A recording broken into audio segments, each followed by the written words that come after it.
मंडळी, भीष्मानं आपल्या वडिलांना आजीवन ब्रह्मचारी राहण्याचं वचन दिलं होतं. त्यांनी वचनाला जागून आयुष्यभर हस्तिनापूरच्या त्या सिंहासनासाठी स्वतःच्या इच्छांचा त्याग केला आणि कौरव पांडवांच्या सेवेत आपलं जीवन समर्पित केलं.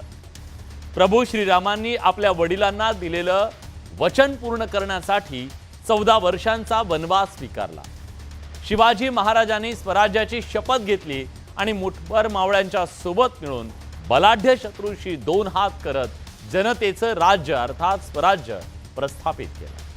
स्वातंत्र्य लढ्यात भगतसिंग यांनी ब्रिटिशांच्या विरोधात लढण्याची एकदा शपथ घेतली आणि त्या वचनाला जागून त्यांनी देशासाठी आपल्या प्राणाची आहुती दिली, अगदी हसत हसत. आधुनिक काळात दशरथ मांजेंनी आपल्या पत्नीला वैद्यकीय मदत मिळावी म्हणून गावाला जोडणारा रस्ता बांधण्याचं वचन दिलं. पत्नीच्या मृत्यूनंतर त्यांनी वचन पाळत एकट्यानं अख्खा डोंगर फोडून काढला आणि गावाला रस्ता बनवला. वचनाच्या, पावित्र्याच्या आणि दिलेल्या शब्दाला जागण्याच्या या सगळ्या घटना घडामोडी आता इतिहासाच्या पानात वाचत आपण लहानाचे मोठे झालो. पण हल्ली शब्दाला जागणं सोडा, उलटा आपल्याला सवाल विचारला जातोय. त्यामुळे निवडणुकीच्या पूर्वी नेत्यांनी दिलेल्या वचनांच्या नेत्यांना विसर पडलाय का असा प्रश्न विचारला जातोय. शेतकरी कर्जमाफी आणि लाडकी बहीण योजनेवरून दिलेलं आश्वासन, वचन आता हवेत विरताना दिसतंय का? शेतकरी कर्जमाफीचं आश्वासन मी दिलं होतं का असा सवाल अर्थमंत्री आणि उपमुख्यमंत्री अजित पवार पत्रकारांना विचारतायत. आणि सामाजिक न्याय मंत्री 2100 रुपये लाडक्या बहिणींना देणं आता शक्य नाही असं सरळ सांगून टाकतायत. याला काय म्हणावं? आश्वासनं देताना नेत्यांची झालेली चूक की झालेल्या चुकीची ही उपरती?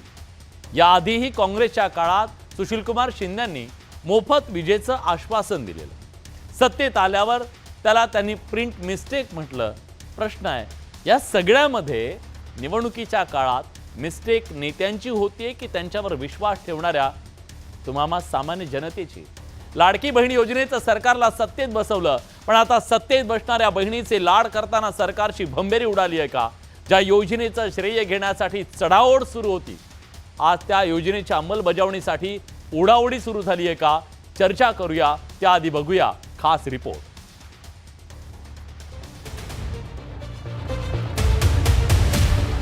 लाडकी बहीण योजना महायुतीसाठी लाडकी बहीणवरून लाडके भाऊ भिडले.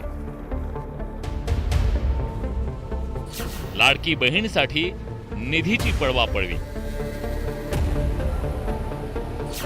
निधीवरून सेना राष्ट्रवादीत पडली ठिणगी. लाडकी बहीण सरकारची डोकेदुखी. तर बहुत एक दो लाडकी बहीण योजना महायुतीसाठी निवडणुकीत गेम चेंजर ठरली. पण आता याच योजनेची अंमलबजावणी करताना कराव्या लागणाऱ्या आर्थिक कसरतीमुळे महायुतीत राजकीय खो-खो सुरू झालाय. महायुतीतल्या राष्ट्रवादी आणि शिवसेनेच्या नेत्यांमध्ये चांगलीच जुंपल्याचं दिसतंय.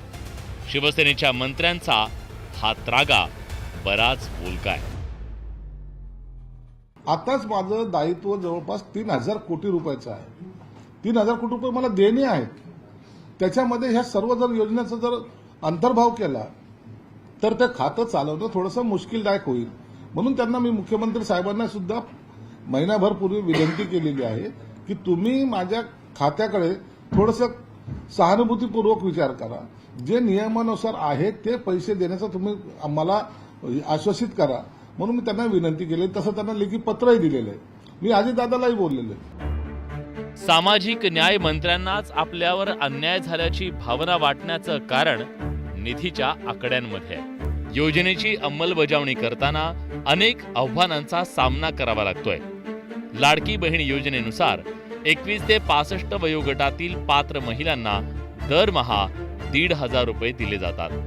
अंदाजे 2.5 कोटी महिलांना पहिल्या टप्प्यात लाभ मिळाला.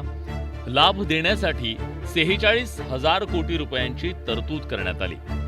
सामाजिक न्याय विभागातून 3,000 कोटी वळते केले. आदिवासी विभागातून 4,000 कोटी वळवले.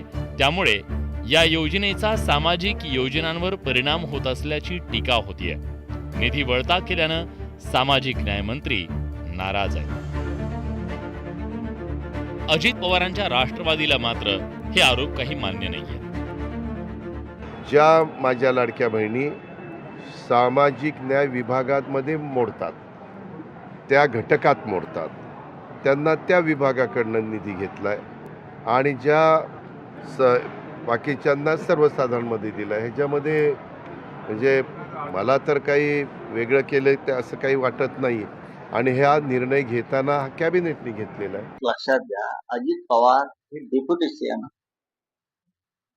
उपमुख्यमंत्री आहेत, अर्थमंत्री आहेत आणि मुख्यमंत्री देवेंद्र फडणवीस आहेत. देवेंद्र फडणवीस यांची या सूचना असल्याशिवाय अजित पवार हे करणार नाही. म्हणजे हा संघर्ष अजित पवार असा नसून शिंदे गट विरुद्ध फडणवीस असा. मुख्यमंत्री हे सर्व आहेत. मुख्यमंत्र्यांच्या आदेशाशिवाय, सूचनेशिवाय अजित पवार ह्या लोकांचा असा बूच लावू शकत नाही. महाराष्ट्राच्या आर्थिक स्थितीवर ताण असताना इतक्या मोठ्या योजनेचा खर्च पेलणं सरकारसाठी निश्चितच आव्हानात्मक आहे. काही तज्ज्ञांच्या मते ही योजना दीर्घकाळ टिकवणं आर्थिकदृष्ट्या कठीण ठरू शकतं. शिवाय निवडणुकीत दिलेलं 2100 रुपयांचं आश्वासन पूर्ण करणं आता शक्य नसल्याचं सत्ताधारी नेतेच सांगू लागले. 1500चे 2100 रुपये करू शकत नाही ही वस्तुस्थिती आहे. परंतु त्याचा अनेक लोक वेगळ्या अर्थानं भाव करतात. का ही योजना बंद होणार का, याला पैसे कमी मिळतात का, नाही. जी कमिटमेंट आहे आमची ती कमिटमेंट आम्ही पूर्ण करणार आहोत. महायुतीतील राष्ट्रवादी आणि शिवसेना यांच्यातले खटके काही नवे नाहीयेत. त्याला फार जुना इतिहास आहे. शिवसेना राष्ट्रवादीतलं ते जुनं शीतयुद्ध पुन्हा नव्या पानावर सुरू आहे. खरं तर महायुती सरकारला सत्तेत बसवण्यात सिंहाचा वाटा उचलणाऱ्या लाडकी बहीण योजनेचं श्रेय घेण्यावरून निवडणुकीच्या काळात चढाओढ सुरू होती. पण आता तिची अंमलबजावणी करताना आर्थिक तंगीनं निधीची राजकीय ओढाओढ सुरू आहे हे नक्की. Bureau report, news 18 Lokmat.